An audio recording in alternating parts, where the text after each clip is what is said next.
শান্তার দিকে তাকালে মনে হয় যে শহর না, এটা একটা বস্তি। এই দিক দিয়ে আসতে পারলাম না, আমাদেরকে স্টেশন হয়ে প্ল্যাটফর্ম হয়ে আসতে হলো। লিখেছি এখানে একটা আন্ডারপাস করার চেষ্টা করতেছি, হয় আন্ডারপাসের চেষ্টা করবো, না হলে ওভারব্রিজ করতে হবে। খালি ব্রিজ থেকে একদম আমাদের পূর্ব পশ্চিম ঢাকা রোড পর্যন্ত এই রাস্তাটাকে প্রশস্ত করতে হবে। তবে মাঝে মধ্যে দেখি কিছু সাংবাদিক নামধারী, এটা বলবো, নির্বাচিত এমপি জনাব আলহাজ আব্দুল মহিদ তালুকদার সাহেব, আলহাজ আব্দুল মহিদ তালুকদার সাহেবকে ওনার মূল্যবান বক্তব্য রাখার জন্য বিনীত অনুরোধ জানাচ্ছি। এই 40 বছরে আমরা যারা তাদেরকে হারাইছি, ইনশাল্লাহ বক্তব্যের শুরুতে তাদের রুহের মাগফিরাত কামনা করছি ইনশাল্লাহ। আজকে আমাদের এই সান্তাহার একটা অনেক প্রাচীন, শত বছরের প্রাচীন শহর বলবো, কিন্তু আজকের যে অবস্থা, এটা গোটা সান্তাহারের দিকে তাকালে মনে হয় যে শহর না, এটা একটা বস্তি। গোটা সান্তাহারের যে অবস্থা মনে হয় একটা বস্তি মনে হয়, সুন্দর শহর মনে আর হয় না। তো এটার জন্য আমাদের যে দরকার, যে একটা ঐক্যবদ্ধ অবস্থান দরকার। কারণ সান্তাহারের সিংহভাগ জমি রেলের, এরপরে ধরেন যে সিএসডি, সব সিংহভাগ জমি সরকারের বিভিন্নভাবে।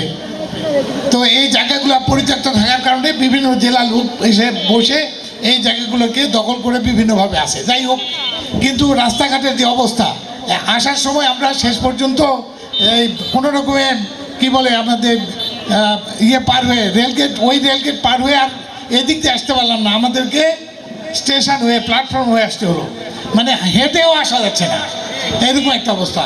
তো দোয়া করেন, ইনশাল্লাহ এখান থেকে আমরা সান্তাহারের পরিবর্তন নিয়ে আসবো। কারণ এখানে একটা ওভারব্রিজ আছে, আমরা ইতিমধ্যে লিখেছি এখানে একটা আন্ডারপাস করার চেষ্টা করতেছি, হয় আন্ডারপাসের চেষ্টা করবো, না হলে ওভারব্রিজ করতে হবে। সান্তাহারের যে বড় মেন যে রাস্তাটা, এই রাস্তাটাকে প্রশস্ত করতে হবে। খালি ব্রিজ থেকে একদম আমাদের পূর্ব পশ্চিম ঢাকা রোড পর্যন্ত এই রাস্তাটাকে প্রশস্ত করতে হবে। এবং আমাদের এই সান্তাহারের রেলগেটের পশ্চিম ধার থেকে আমাদের পোতা রেলগেট পর্যন্ত একটা বাইপাস সড়ক, ইনশাল্লাহ এটা অলরেডি আমি একটা ডিও লেটার দিচ্ছি, বাকিটা দেখা যাক, ইনশাল্লাহ দোয়া করবেন এটা যেন আমরা করতে পারি। তবে আজকে প্রিয় সাংবাদিক ভাইদের আমি বলবো, সেটা হলো যে সান্তাহারের যে সমস্যাগুলো বা আমাদের এলাকার যে সমস্যাগুলো, সেটা যেন আমরা সবাই নাকে সত্যি কথা না বলতে পারি, খারাপকে খারাপ বলতে পারি, ভালোকে ভালো বলতে পারি। আমরা যেন খারাপকে ভালো আর ভালোকে খারাপ এই কথাটা না বলি। তবে আমিও মানুষ, আমারও ভুল ত্রুটি হতে পারে। যদি ভুল ত্রুটি হয়, সাংবাদিক ভাইদের অনুরোধ করবো আপনি আমাকে বলেন যে এমপি মহোদয়, এমপি সাহেব, এটা হয়তো আপনি পরিবর্তনের দিকে ঠিক করেন। আমি ইনশাল্লাহ চেষ্টা করব সঠিক পথে চলার জন্য। তারপরে তো আমি মানুষ, সবার মতামত নিয়েই আমি চলার চেষ্টা করবো ইনশাল্লাহ। তবে মাঝে মধ্যে দেখি কিছু সাংবাদিক নামধারী, এটা বলবো, কারণ যখন খোঁজ দেয় তখন দেখি যে কোনো প্রেস ক্লাবের সঙ্গে বা কোনো সংবাদপত্রের সঙ্গে জড়িত নাই, অনলাইন পত্রিকা কিংবা কি বলে ফেসবুকে যে কথাগুলো লেখে, আমার কাছে মনে হয় যে কথাগুলো সঠিক কথা নয়।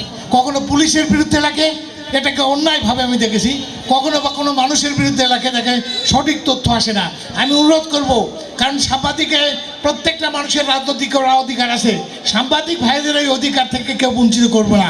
কিন্তু সাংবাদিক হিসেবে যখন নিজেকে পরিচয় দিবেন, তখন আমি আশা করব তারা হবে সাংবাদিক, তাদের কোনো রাজনৈতিক পরিচয় তারা আসবে না, এটা মানুষ আশা করে, এটা আমরাও আশা করব।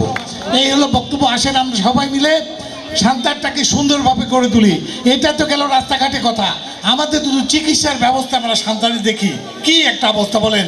আজ থেকে 20 বছর 30 বছর 50 বছর আগে সান্তাহারের যে চিকিৎসালয় ছিল, আজকে সেটাও ধ্বংস হয়ে গেছে। রেলের একটা ভালো হসপিটাল ছিল, এটা আজকে কি বলবো ক্ষতিগ্রস্ত হয়েছে না। আবার 20 বছর আগে আমরা একটা 20 শয্যা বিশিষ্ট হসপিটাল আমরা উদ্বোধন হয়েছিল, কিন্তু ওইভাবে আর আলোর মুখ দেখেনি।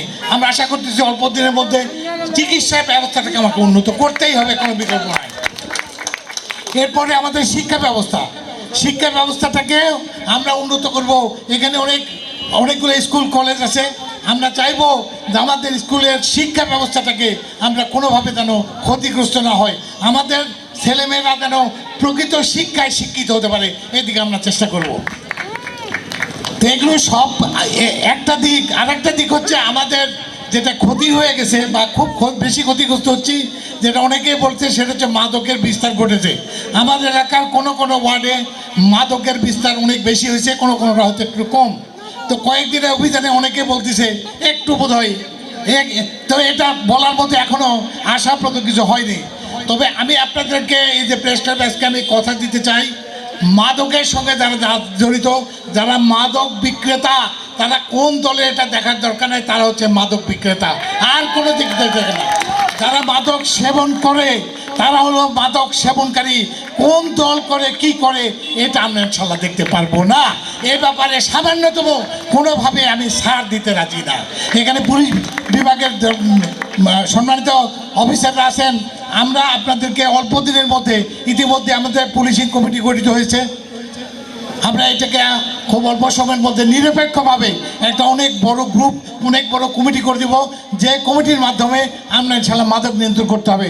তবে একটা কথা সত্য, যে সবসময় সেদিনও বলেছি এই কথাটা, সেটা হচ্ছে অনিয়মতান্ত্রিক, চরম অনিয়মতান্ত্রিক কর্মকাণ্ডকে সবসময় কিন্তু নিয়মতান্ত্রিকভাবে মোকাবেলা করা যায় না ভাই, এটা সত্য কথা।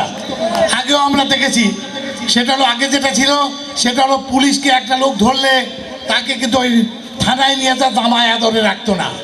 আজকে বিভিন্ন কারণে পুলিশ আর ওই কোনো কাউকে ধরলে, যত বড় অপরাধী হোক, যত বড় মাদক সেবী হোক, তাকে আর ওই আগে যে ব্যাপার পুলিশ করতো সেটা আর করতে পারে না। কিংবা আগে যেটা প্রত্যেকটা মহল্লায় মহল্লায় গ্রামে গঞ্জে একটা বিচার ব্যবস্থা ছিল, একটা সমস্যা হলে ওই এলাকার মানুষ দল মত নির্বিশেষে খারাপ জিনিসকে খারাপ বলে তার বিচার করে একটা এলাকাটাকে শাসন করতো, আদর করতো, এলাকাটাকে ভালো রাখতো। এটাও আমরা ধ্বংস করে ফেলেছি।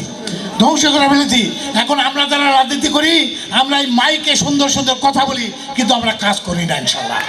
যার কারণে আমাদের এলাকার এই অবস্থা। আগামী দিনে যেন আসেন, আপনি সহযোগিতা করেন।